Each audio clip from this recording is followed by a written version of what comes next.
Hello दोस्तों, आपका हमारे चैनल पर स्वागत है।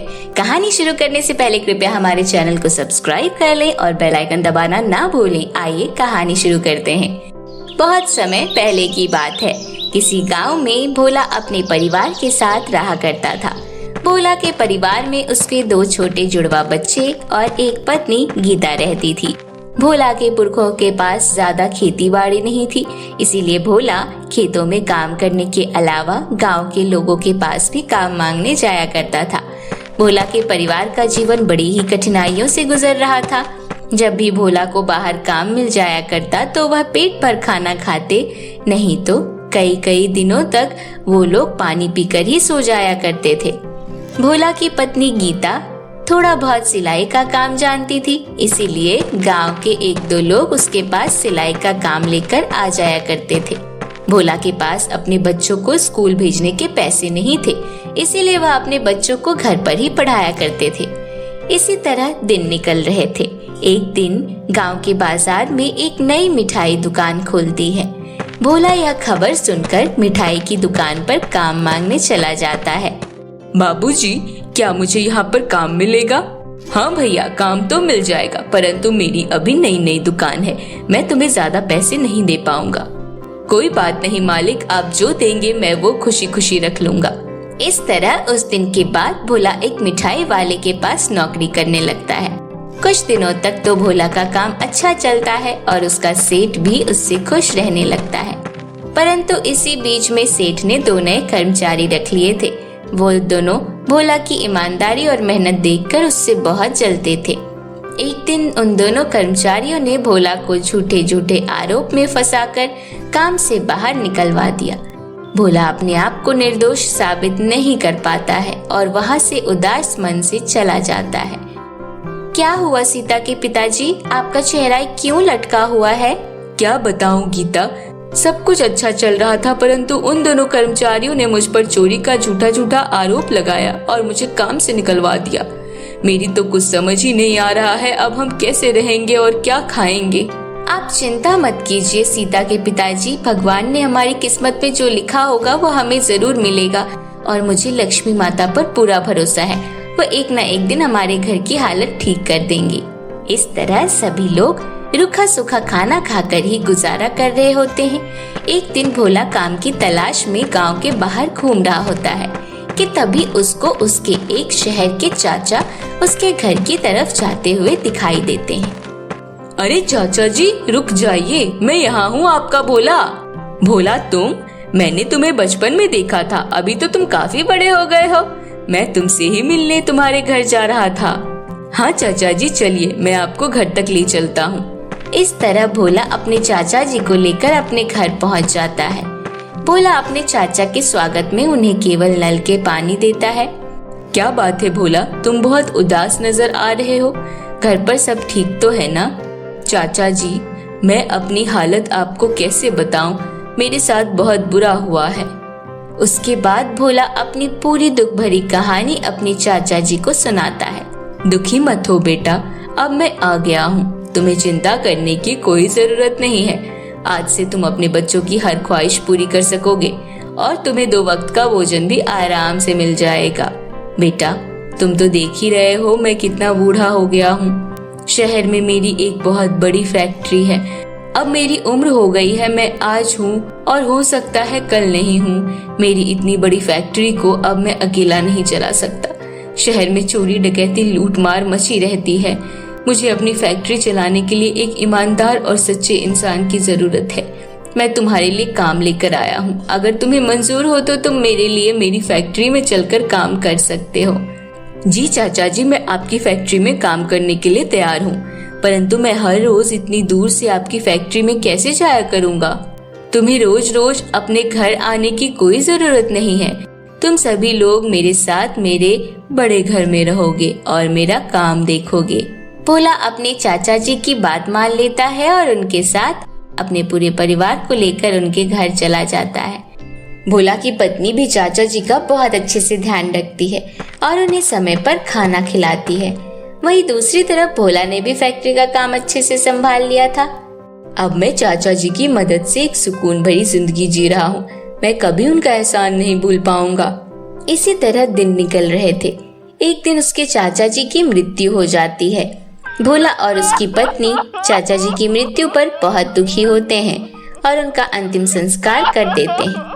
चाचा जी की मृत्यु के बाद सभी चीजों को संभालने की जिम्मेदारी भोला पर आ जाती है और वह अच्छे से अपनी जिम्मेदारियों को निभाता है। चाचा जी, आपके मुझ पर बहुत एहसान है। मैं आपकी फैक्ट्री को बहुत आगे तक ले जाऊंगा और आपका नाम देश के कोने कोने तक पहुंचा दूंगा। आप जहां भी हो मुझे देखकर बहुत खुश होंगे, क्योंकि मैं अपनी सभी जिम्मेदारियां बहुत अच्छे से निभाऊंगा और आपको हमेशा खुश रखूंगा। इस तरह भोला अपने चाचा जी की तस्वीर से ढेर सारी बातें करता है। इसी तरह सब कुछ अच्छा चल रहा था। एक दिन भोला की फैक्ट्री के कुछ चालक वर्कर भोला की फैक्ट्री पर कब्जा करने की सोचते हैं। क्योंकि भोला ज्यादा पढ़ा लिखा नहीं था, इसीलिए वह जल्दी से अपने कर्मचारियों पर विश्वास कर लेता था।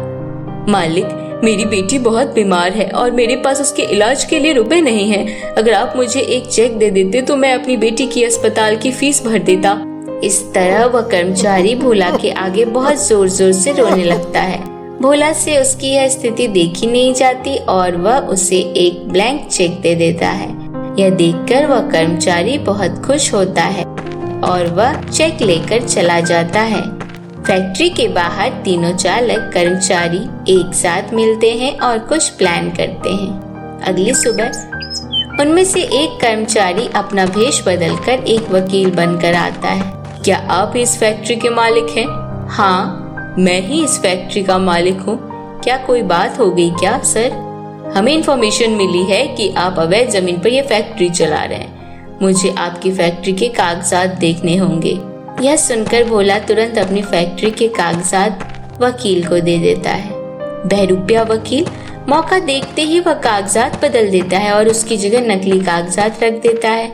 मुझे माफ करिएगा, हमें कहीं से गलत इन्फॉर्मेशन मिली थी। आपके सभी डॉक्यूमेंट्स ओरिजिनल हैं। अच्छा, तो मैं चलता हूँ, मुझे और भी कई जगह जाना है। इतना कहकर वो वहाँ से चला जाता है। अगली सुबह वह तीनों कर्मचारी अपने साथ एक वकील को लेकर भोला की फैक्ट्री में आ जाते हैं। देखिए वकील जी, इस आदमी ने मेरी फैक्ट्री पर कब्जा कर लिया है और ये कहता है कि यह फैक्ट्री इसकी है। आप ये कागजात देखिए। इस फैक्ट्री के असली हकदार तो हम तीनों पार्टनर हैं। यह आदमी पता नहीं कहां से आकर इस फैक्ट्री पर अपना हक जमाने लगा। यह क्या कह रहे हो तुम तीनों तो मेरी फैक्ट्री में काम करते हो ना, तो तुम इस फैक्ट्री के मालिक कैसे हो गए? इसके बाद वकील फैक्ट्री के कागजात पढ़ता है जो कि उन तीनों ने अपने नाम करा लिए थे। कागजों के अनुसार यह फैक्ट्री इन पार्टनर्स की है। अगर आपके पास कोई सबूत है दीजिए, नहीं तो आपको यह फैक्ट्री छोड़नी पड़ेगी। भोला जब अपने पास रखे हुए वह पेपर दिखाता है। यह पेपर तो जाली है। मुझे लगता है तुम कोई फ्रॉड हो जो नकली पेपर बनाकर इस फैक्ट्री के मालिक बनना चाहते हो। तुम्हारी खैरियत इसी में है कि तुम अभी के अभी ये फैक्ट्री छोड़ दो, नहीं तो मैं अभी पुलिस बुलाकर तुम्हें पुलिस के हवाले कर दूंगा। नहीं मालिक, मैं अभी फैक्ट्री से चले जाता हूँ, आप कृपया पुलिस को ना बुलाएं।